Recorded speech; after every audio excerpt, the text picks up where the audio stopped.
Hello नमस्कार। आज हम आपको विज्ञान विषय में डाइजेस्टिव सिस्टम यानी पाचन तंत्र के बारे में अध्ययन कराएंगे। पाचन तंत्र जिसके बारे में कि जो भोजन होता है उस भोजन का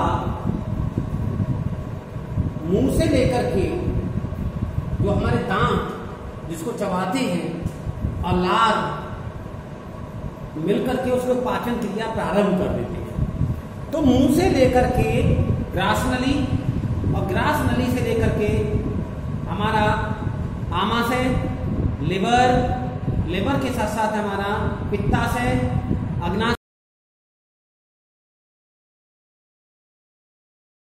ये जितने भी भाग हैं वो सभी आहार नाल के एक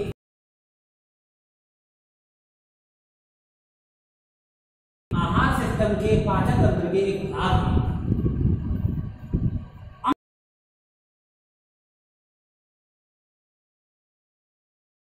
मुख गुहा में दांत होते हैं, जीभ होती है और इसमें पाया दांतों का काम होता है कि भोजन को छोटे छोटे भागों में तोड़ने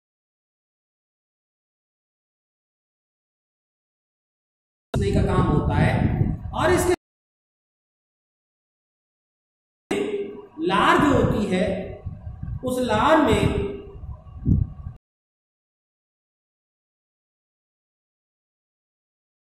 ठोस रूप से द्रव रूप में यानी सॉलिड से लिक्विड में बनाने का कार्य करती है हमारी लार। और वास्तव में भोजन का पचना हमारे मुख गुहा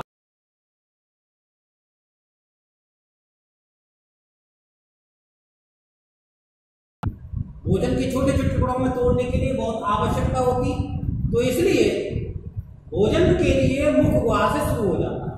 तो आज हम इसी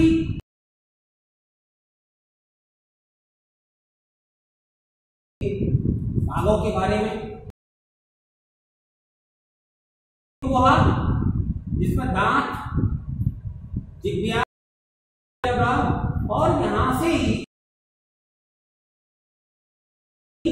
ग्रसनी से ग्रास नलिका यानी ग्रसनी से ही दो भाग शुरू हो जाते हैं। हमारे मुख के लास्ट में श्वास नलिका और श्वास नलिका के साथ आहार नाल जुड़ी होती है। ये वाला भाग आहार नाल जुड़ी होती है और इसी से लगे हुए भाग ये आपका जो है ये भाग आपका आमाशय है जिसका भोजन जाकर के गिरता है। और आमाशय को मैंने कहा ये सब आहार नाल का सबसे बड़ा भाग कहलाता है। आहार नाल है उस भाग है। यदि आपसे कोई पूछता है कि आहार नाल का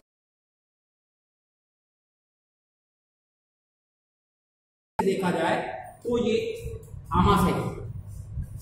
यदि आपसे ये पूछता है कोई क्वेश्चन कि सबसे बड़ी ग्रंथि कौन सी है, सबसे बड़ी ग्रंथि कौन सी है, तो आप कह सकते हैं यकृत यानी लिवर सबसे बड़ी ग्रंथि होती है हमारे शरीर के अंदर। और ग्रंथियों का काम होता है कुछ लाभदायक पदार्थों का डिस्चार्ज करना, कुछ लाभदायक पदार्थों का डिस्चार्ज करना ही इन ग्लैंड्स का काम।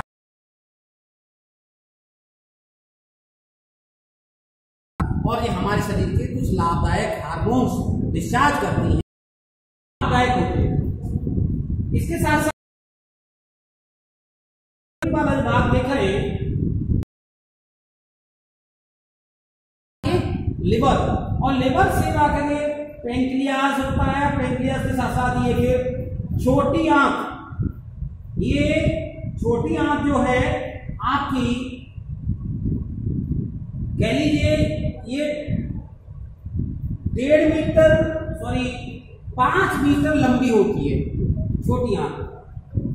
कहा इसे छोटी आंत जाता है लेकिन लंबाई में बड़ी होती है। लेकिन इसका व्यास देखें बड़ी आंत की अपेक्षा इसका व्यास बहुत छोटा होता है, इसलिए इस छोटी आंत कहलाती है। और इसके अंदर भोजन पच करके इस पर पहुंचता है और हो जाता है आमाशय में आकर के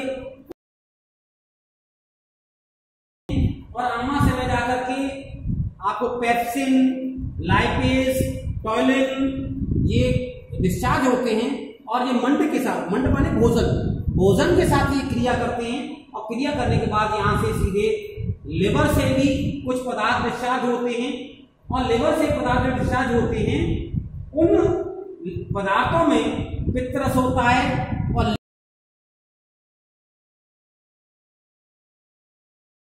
रासायनिक कारखाना भी कहते हैं। इसका एक उपनाम है लिवर का, शरीर से पहुंचता है, इसका से HCl विषाक्त को पचाने में मदद करता है, और पचाने के बाद ये भोजन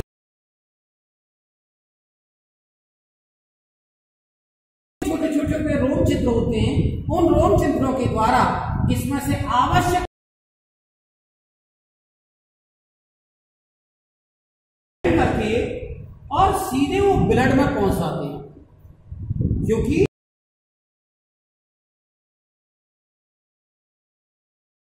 ये छोटे छोटे तत्व ब्लड में मिल जाते हैं, और ब्लड में जाकर के हमारे शरीर के विभिन्न भागों तक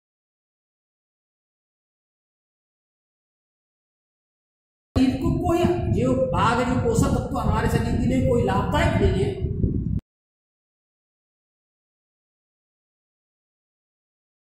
द्वारा बाहर निकाला जाता है। तो इसलिए फिर ये सीधे यहां से बड़ी आंत में चले जाते हैं, और बड़ी आंत आपकी, जो कि बड़ी आंत लंबाई भी तो छोटी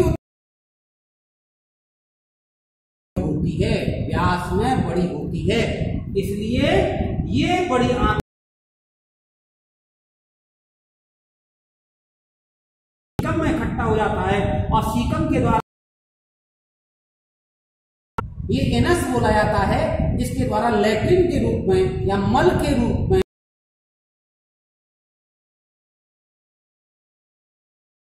आहार नाल से लेकर के, यानी मुख, गुहा, दांत, जीभ, जिह्वा, कंठ, और ये ग्रस नलिका, आमाशय, लिवर, बड़ी आंत, छोटी आंत और गुदाद्वार, ये सभी एक प्रकार से आहार नाल के ही पार्ट हैं, आहार नाल के या पाचन तंत्र के पार्ट हैं, जो कि भोजन को पचाने।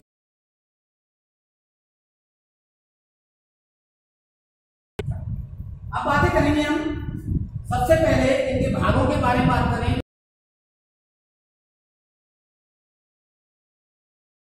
ग्रास नलिका, आमाशय, छोटी आंत, बड़ी आंत, यकृत, अग्नाशय,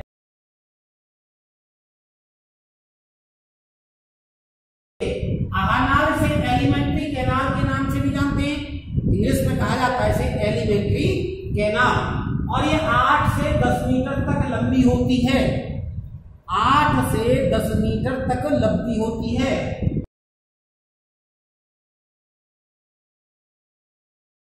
तो नीचे सभी भाग होते हैं, ग्रास नली होती है, ग्रसनी होती है,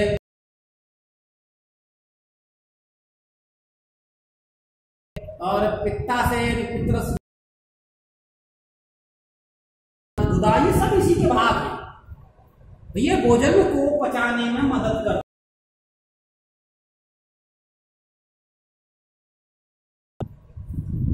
आहार नाल लगभग 8 मीटर से 10 मीटर तक लंबी होती है, और मुख से गुदा तक फैली होती है। इसकी विकृति मुख्यतः आरेखित पेशियों की होती है। रेखित और अरेखित पेशियों के बारे में हमने कल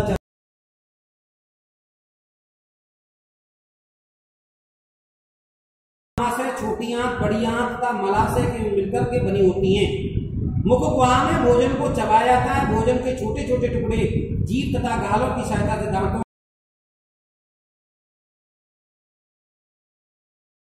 इसके साथ लार ग्रंथियों से निकला हुआ भोजन इनमें मिल जाता है। लार ग्रंथियों के साथ मिलकर के भोजन मिल जाता है, फिर ग्रसनी में प्रवेश करता है। ग्रसनी भोजन मुख गुहा के बाद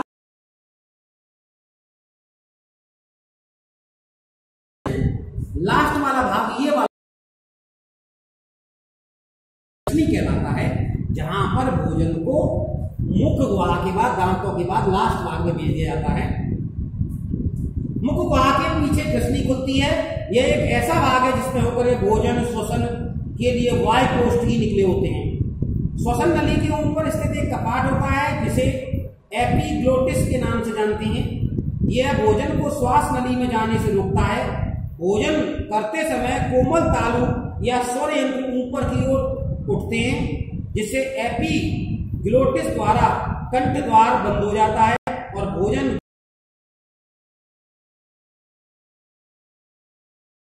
करते समय व्यक्ति को बात नहीं करनी चाहिए।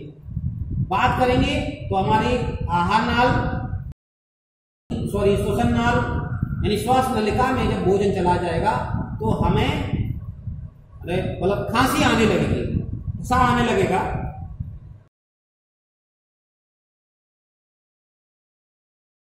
बोलना हंसना उचित नहीं होता, अन्यथा भोजन के कण श्वास नली में पहुंच करके हानि पहुंचाते हैं। अब मैं बात करूंगा ग्रीवा में जो आमाशय में जो भाग खुलता है उसको हम ग्रास नली कहते हैं।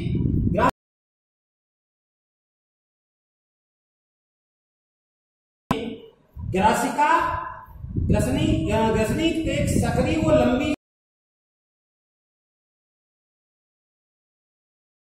भाग से होती है, अंत में आमाशय में प्रवेश करती है। यही बात है इसमें। अब आमाशय के ये कह लीजिए आहार नाल का एक बड़ा भाग होता है। इसमें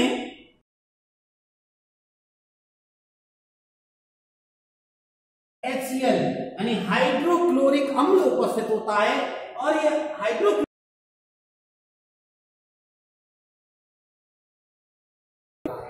यानी भोजन को पचाने के लिए अम्लों के द्वारा पचा दिया जाता है। फिर पेप्सिन लाइपेज एंजाइम, टाइलोन, ये सभी मंड प्रक्रिया मिल जाते हैं यहाँ पर और मंड प्रक्रिया करके टाइलोन मंड प्रक्रिया करके यह क्या करता है, उसको छोटे छोटे भागों में बांट देता है।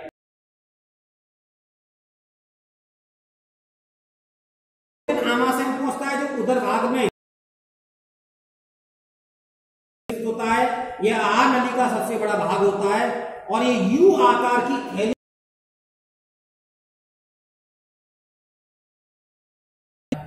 ये यू आकार। आमाशय में भोजन पिस जाता है। इस क्रिया में भोजन गाढ़े तरल रूप में बदल जाता है। आमाशय के आंतरिक श्लेष्मक परत से लाखों छोटी छोटी ग्रंथियां होती हैं। इन ग्रंथियों से आमाशय रस निकलता है जो कि भोजन को पचाने के लिए काम करता है। और इसके अतिरिक्त आमाशय रस में पेप्सिन लाइपेज एंजाइम भी होते हैं।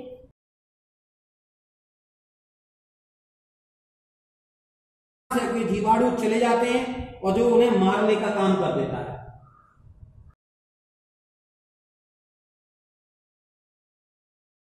दिया करता है और इसको सरलतम अणुओं में बांटने का काम करता है। छोटे छोटे बदल देता है। एमिनो एसिड से बदलने की क्रिया छोटी आंत में पहुंचती है और यहां से ही भोजन छोटी आंत में पहुंच जाता है। छोटी आंतरी में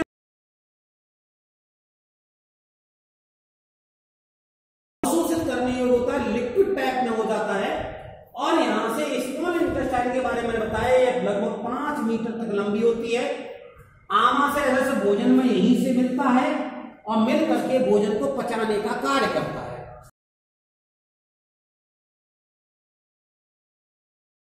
सक्रिय नली होती है जो 5 मीटर तक लंबी और भीतरी वृत्त में छोटे छोटे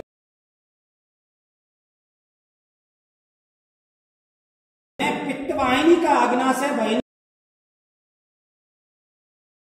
रस यानी लिवर के अंदर बना पित्त रस अग्नाशय वाहिनी द्वारा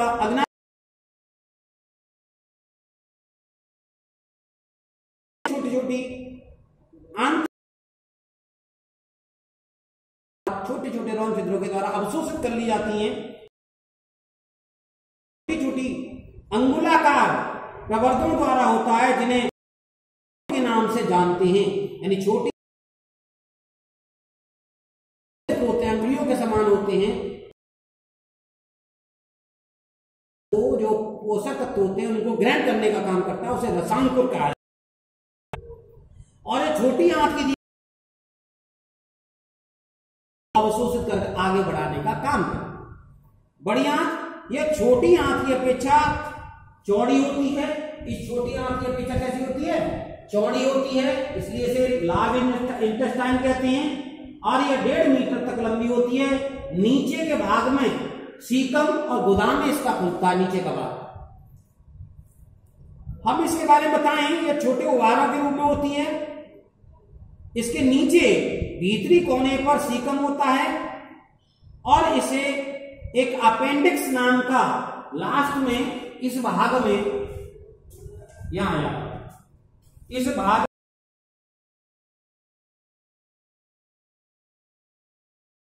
ये जब हमारे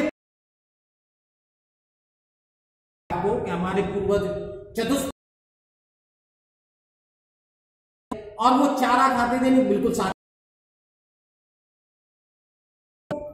सेल्यूलोज होता है उनमें उपस्थित है। उस सेल्यूलोज को पचाने के लिए क्रमिक रूप परिशेष का, जिसको अपेंडिक्स के नाम से भी जानते हैं, ये एक अवशेषी अंग के रूप में हमारे शरीर में मौजूद होती है। कुछ देशों में तो इसे बच्चे के जन्म के पश्चात ही या जन्म के समय कुछ समय बाद इसको निकाल करके अलग कर देते हैं। और हमारे यहाँ भारतवर्ष में या भारत में इसको जब दर्द महसूस होता है, असहनीय दर्द होता है, तब इसको ऑपरेशन करके बाहर निकाल दिया जाता है। हमारे शरीर में आहार नाल में अवशेषी अंग के रूप में उपस्थित होता है। बड़ी आंत में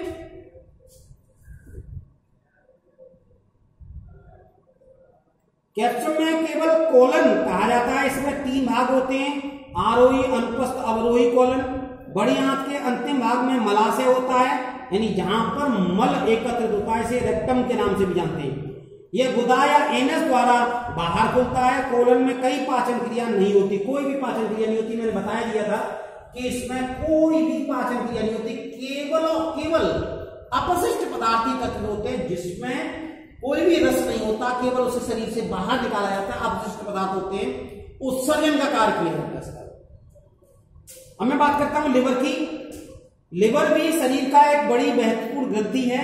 इसका रंग कत्थई रंग का होता है। कैसे रंग का होता है? इसका कत्थई ब्राउन कलर। और यह उदर के दाहिनी ओर भाग में तंतुपट्स के नीचे स्थित होती है।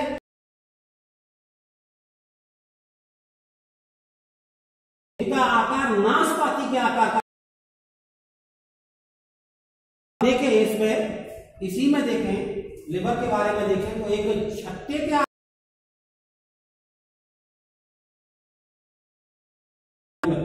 जो इस समय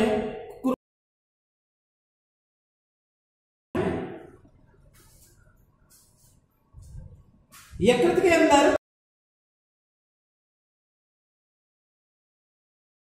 रस एकत्रित होता है। पित्त के कारण पित्ताशय रंग नीला हो जाता है, यानी पित्त रस एक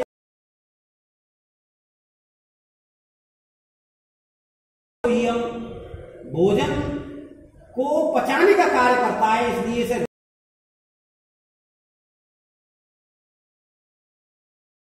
रासायनिक कारखाना कहा जाता है।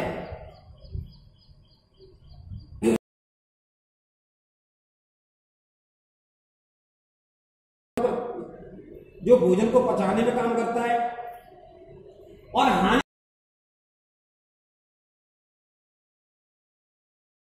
में बदलने का काम करता है। आवश्यकता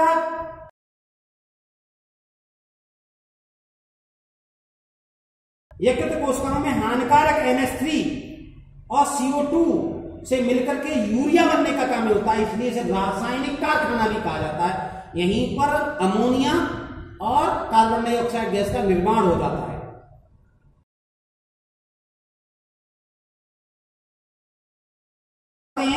और उनको नष्ट करने का काम भी करता है।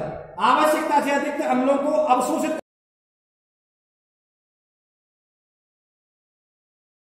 नामक पदार्थ का निर्माण करता है। रुधिर नामक पदार्थ को बहता है, उसको जमने से रोकता है। की बनी होती हैं यकृत, vitamin A, vitamin D, vitamin B12, लोहा, तांबा आदि पदार्थ होते हैं। अब बात करते हैं हम अग्नाशय की। यह अग्नाशय आमाशय के पीछे पीले रंग की भेजने का कार्य करती है और एंजाइम माइलेज नामक निकलता है। आमाशय के पीछे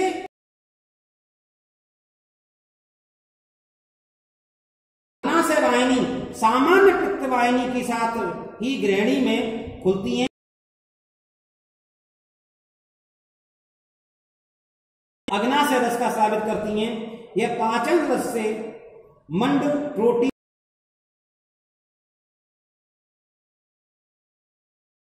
तो अग्नाशय वह स्रावी ग्रंथि और अंतःस्रावी ग्रंथियां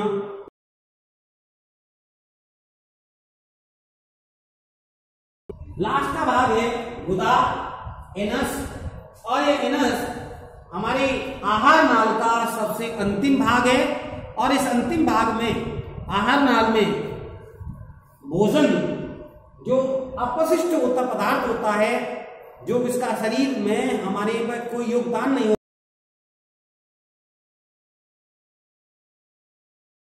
करके समय समय पर शरीर से को आहार नाल और होने वाले कार्य, आहार नाल से होने वाले डिस्चार्ज पदार्थ और इनका क्या क्या कार्य है, इसके बारे में आज आपको बताया। मैं उम्मीद करता हूं कि आप सभी ने यह समझ लिया होगा।